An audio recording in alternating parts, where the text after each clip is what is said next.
কিচ্ছু হয়নি, তুই ফাইল ফেলতে টেনশন করছো মা। না কিছু হয়নি, তোকে আর এই থানায় থাকতে হবে না। তুই আমাকে কথা দে, বড় সাহেবকে বলে অন্য থানায় বদলি করে নিবি। না না মা, আমার সাথে যে বেইমানি ও করেছে তার প্রতিশোধ না নেওয়া পর্যন্ত আমি এখান থেকে যাবো না।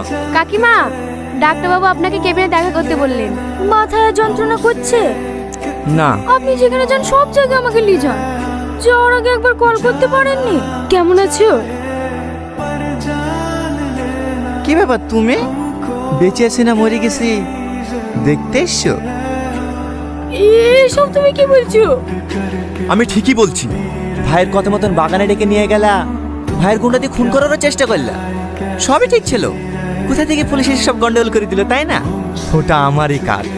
হ্যালো সামার, আমি সাহেবনগর বাগানে যাচ্ছি।